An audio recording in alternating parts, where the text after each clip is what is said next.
Mukacılık kılışat. Aynen. Ошондо Altına çıkıp 8 gün küttük. Baykuşun 8 gün jatıптыр. Jansız denesi. Мени бүгүн УКМКнын Оштогу бөлүмүнө суракка чакырды. Чакырса эле бара калыш керекпи? Мага биринчиден атайын чакыруу баракчасын белгиледи. Телефондон сурасам маалыматты айтпады. Бирок тиги мени УКМКга чакырган кызматкер сен улуттар аралык маселени көтөрүп атпайсыңбы деди. Мен көтөргөн жокмун деп айттым. Мен элди тынчтыкка чакырып, адилеттүүлүк болот, тынчтыкты сактагыла деп элдерге түшүндүрүү иштерин жүргүздүм. Ой balam örtügön ukmadım. Balam örtüp koşturgan Ukraynalar. Balam önüne günahsızın örttün. Oy mukacılar. Мен үчүн абдан ыңгайсыз. Бүгүнкү күндө президентке ишеним барбы? Жана ошондой эле сиздер билген күч түзүмдөрүнө, милиция кызматкерлерине бүгүнкү күндө элдин ишенимдиги канчалык деңгээлде деп ойлойсуздар? Kursağımda dağı var. İlk balam da atası kalktırdı. İçimdeki balan cıtlamaya gitti. Bütün gitti. Hiç kimge camandığı çok öyle bu adamın. Şahında жүргөн adam öyle. Мен ал жерге ютубер, эркин журналист катары элдин пикирин ачык, айкын, милициялардын пикири менен өрттөгөн машинасын, суга ырыткан жерлерин маркумда. Ал жерин мен журналист, ютубер катары маалыматты чагылдырып бергем. Иликтөөдөгү алдын ала маалыматтарга таянсак, бул Өзгөн шаарындагы Кара Дарыянын дал ушул боорунда сиздер көрүп турган тетиги дарактын нар жагында маркум өлтүрүлгөн. Андан соң өлүк өрттөлгөндүгү айтылып жатат. Ошол күнү жаан жаап сел көп келгендиктен маркумдун денесин сел агызып, компроводко агызып кеткен деген маалыматтар бар. 8 күндөн кийин компровод дарыясынан маркумдун сөөгү табылган. Көрсө Өзгөн райондук ички иштер башкармалыгына, прокуратурага элдин таптакыр ишеними кетип калыптыр бүгүнкү күндө. Аларга ишеним артпай, анын жакындары бир гана үмүт менен мени чакырышыптыр. Mukacılar maşinasını örtüp durup balamı hem öldürüp ırgıtır ötpayı. Uşumçu böyle kala verelim. 29 жаштагы жигит дал ушул Жугилиде болгон. Машинанын ичин карай турган болсок, бир далилдүү буюмдар эч нерсе көрүнбөйт. Аянычтуу окуя дал ушул машинада катталган. Бир балону жарылып калыптыр. Мыйзам бар бизде. Мыйзам ченемдүү күч органдары иш алып барабыз деп аткандан кийин ошол нерсени күткүлө деп мен сурандым. Мен үчүн абдан ыңгайсыз. Бүгүнкү күндө президентке ишеним барбы? Жана ошондой эле сиздер билген күч түзүмдөрүнө, милиция кызматкерлерине бүгүнкү күндө элдин ишенимдиги канчалык деңгээлде деп ойлойсуздар? Алгач сөз башынан болсун. Мени бүгүн абдан ыңгайсыз болдум. Мени бүгүн УКМКнын Оштогу бөлүмүнө суракка чакырды. Бул 29 июль саат 17:06 мага белгисиз номер чалды. Атын Улан деди. Өзүн тааныштырды, атын Улан деп. Менин пландуу съемкаларым бар эле, абдан зарыл жумуштарым бар эле. Съемочный процесстин бардыгын токтотуп, ошол Улан деген мырза менен сүйлөшкөнгө туура келди. Ал айтты, тезинен УКМКнын Оштогу бөлүмүнө келип кетсең болбойт деп. Мен айттым, абдан съемкаларым бар, зарыл, бара албайм азыр. Эртең менен барайынбы деп абдан туура түшүндүрүүгө аракет кылдым. Бирок азыр эртең келсең кеч болуп калат, бүгүн келишиң керек. Өзүң үчүн жакшы болот деди. Макул деп туруп абдан кыжалатчылык. Эмне себептен мени чакыруудасыз? Улуттук коопсуздук кызматына, УКМКга десем, аны айткан жок, келсең сүйлөшөбүз деп. Абдан кыжалатчылык менен эмне кылып жүрдүм деген ой менен абдан кыжалатчылык менен бардым. Баратам чуркап деп, өзүмдүн социалдык Facebook баракчама жарыяладым. Негизи эле ошондо карапайым элдерге, жосом социалдык тармак колдонуучуларга мен суроо бере кетерим. Негизи эле бир суроо таштай кетейин дедим. Мындай учурда эмне кылуу керек? Чакырса эле бара калыш керекпи? Мага биринчиден атайын чакыруу баракчасын белгиледи. Телефондон сурасам маалыматты айтпады. Эмне деп? Эгер менин ордумда уй сабап аткан бир адам боло турган болсо, ал челегин таштап коюп, челегиндеги сүтүн таштап коюп туруп УКМК кызматкерлерине чуркап келмек. Бүгүнкү күндө улуттук коопсуздук кызматынын абалы ушундай болуп калганбы, же элди ушинтип дүрбөлөңгө салып, көнгөн адатынча мени чакырдыбы билбейм. Бирок мен айтылган дарекке бат эле барып жетип бардым. Жетип барып бардык иштеримди токтотуп. Барып сурасам, эшикке кирдим. Эшикке киргенден кийин охранник мени сыртка чыгарды. Сыртка чыккандан кийин Улан байкеге чалдым, мен келдим деп. Улан деген мырза өзүн тааныштырып чыкты. Мени баштагы Оштогу бардык журналисттер тааныйт эле деди. Кечирип коюңуз, мен сизди тааныбайт экенмин деп туруп, мен айттым. Эмне себептен мени чакырдыңыз десем, кечеки өзгөндөгү маселе боюнча улуттар аралык маселени козутуп жүрдүң сен деди. Көрсө, кече күнү мен 29 жаштагы Өзгөн районунун жашоочусун 5 жаран өлтүргөндүгү боюнча маалыматты тарткам. Кылмышка шектелген 5 жаран атайын камалгандыгын да айткан. 5 жарандын 4-өө бирөөсү жашы жете элек болгондуктан азыр үй камагында деп түшүндүрүшкөн.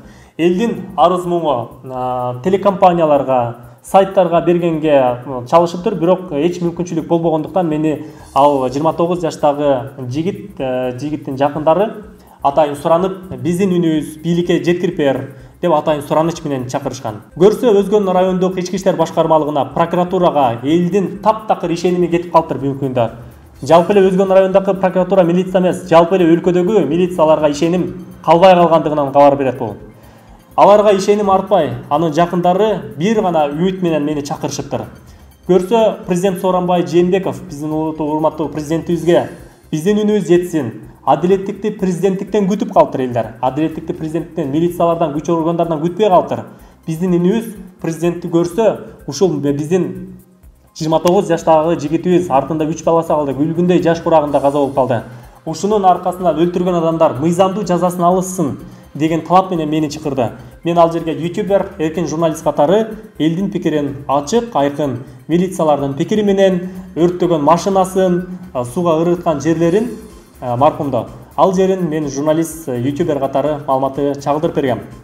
Бирок эл арасында бир аз түшүнбөстүк маселеси жаралып, улуттар аралык маселеси жаралды деп УКМКнын кызматкерлери айтып атат. Чындыгында ошондой маселе жаралып кетпесин деп видеодон мен комментарийлардын бардыгын өчүргөм. Эч ким бири-бири менен урушпай, жөн эле видеолор менен көрмөк.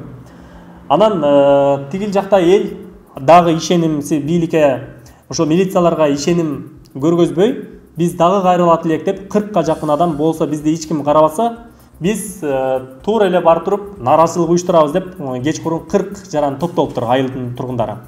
Мен видеолорду бардыгын 40 топтолуп атканда видеолорду өчүрүп таштадым. Эгер мындай башаламандык уюштуруп, президентке нааразычылык айтып, бул иш окуяга бир жума боло электе өзүңөрдүн бааңарды бербей кое тургула, мыйзам бар бизде, мыйзам ченемдүү күч органдары иш алып барабыз деп аткандан кийин ошол нерсени күткүлө деп мен сурандым. Алар бир талап койду. Сиз өчүргөн видеоңузду кайрадан чыгарып коюңуз. Биз суранабыз, биздин үнүбүз президентке жетсин деп ошончо эл сурангандыгынан мен макул дедим. Болгону бир шарт койдум. Сиздер 40 адам таркайсыздар үйүңүзгө тынчтык жолу менен. Өзгөн шаарына келбейсиздер, тынчтыкты сактасаңыздар. Өзгөнгө келбесеңиздер, ызы-чуу салбасаңыздар, мен видеону жандырам дедим. Макул болушту. Мен видеону кайрадан өчүрүп таштадым эле, кайрадан оңдоп 3-4 сааттан кийин видеону кайрадан баягы чыгарып, түнкү саат 12:30 да видеону чыгардым. Эл бардыгы кетишти. Мен элге берген убадамды аткарып видео чыгардым. Ал жерде улуттар аралык маселе болгон жок. Ал жерде сен татарсың, сен оруссуң, сен кыргызсың, сен башкасың деген дагы сөз болгон эмес. Мен видеому толук карап чыксаңыздар болот. Бирок тиги мен УКМКга чакырган кызматкер, сен улуттар аралык маселени көтөрүп атпайсыңбы деди. Көтөргөнгө кайсы далилдүү фактылар бар? Мен көтөргөн жокмун деп айттым. Мен элди тынчтыкка чакырып, адилеттүүлүк болот, тынчтыкты сактагылы деп элдерге түшүндүрүү иштерин жүргүздүм. Ошол учурда сиз кайда элеңиз дедим. Ошол учурда мен бул боюнча милицияларга дагы кайрылуу жасап, Жеңиш Ашырбаев ошол облустук ички иштер башкармалыгынын маалымат катчысына дагы бул маселе боюнча айтканмын. Ал ыраазычылыгын билдирип, рахмат деп туруп айткан. Эми бүгүн бардым. Элдин үнүн жеткирдим. Бүгүн барсам ошентти, анын далилдүү фактыларыңыз жок, мен антпеңиз дедим. Мен улуттар маселеси, дин маселеси бул абдан назик маселе экендигин мен жакшы билем дедим. Жакшы билем. Анын туура түшүнөм. Анан өзүнүн бир канча сунуштарын айтты. Анан мен айттым, эмне себептен мени бушайманга салып, ыңгай салууга салып, ушунчалык жумушумдун бардыгын таштоого бир негиз болуп ушундай чакырдыңыз десем, мен сени жөн эле агайыны катары эле чакырдым дейт. Мен сени кабинетиме деле чакырмакмын дейт, бирок кабинетке кирбей турабыз азыр дейт. Мен айттым, мен сиздин улуттук коопсуздук кызматынын астына, оштогу бөлүмүнүн астына келгенден кийин кабинетиңиз эмес, сиз түрмөгө чакырсаңыз түрмөгө деле барам. Барып сиздин суроолоруңузга жооп берем. Мен ошон үчүн келдим дедим. Анан мен сени агайыны катары чакырып койдум эле дейт. Анан мен сени тааныйт элем дейт. Мени таанып койгода экөөбүз бир жерде чай ичип отурдук беле. Же болбосо көчөдөгү кучакташып учураштык беле. Жок да, албетте. Көрсө ал мени тааныйт экен, мени тааныгандыгы үчүн чакырып, ошентип бул ушул маселеде не тияттайлы деген түшүнүктү айтайын дептир да. Бирок анын маселесин көтөргөн маселеси деле туура. Бирок ушунчалык адамды бушайманга, сарсанага салып ушинтип чакырганы таптакыр туура эмес деп ойлойм. Бүгүнкү күндө оту коопсуздук кызматынын жумушу ушул болуп калганбы? Ал жерге чакырып, сүйлөшүп, тааныш элем, анан сени тааныйт элем деп баргандай. Кызмат ошол болуп калганбы? Башка кыла турган иш жокпу? Толгон токой маселе турат бүгүнкү күндө.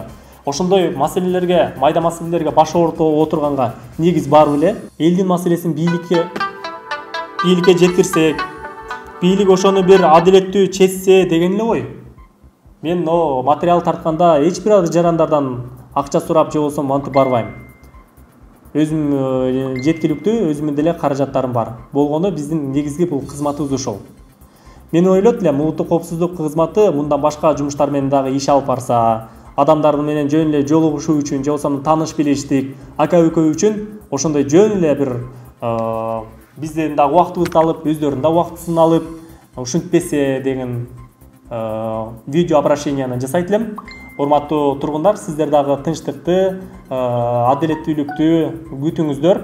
Өзгөн шаарынын тургундары кечеги 29 жаштагы жигиттин каза болгондугу туурасында. Анан бүгүн дагы бир 40ка жакын адам өзгөнгө келип, ызы-чуу уюштурат. Ошону билесиңби деп мен Улан байке айтты. Мен ал боюнча маалыматты билбейт экенмин, ал ызы-чууну мен чыгарган жокмун.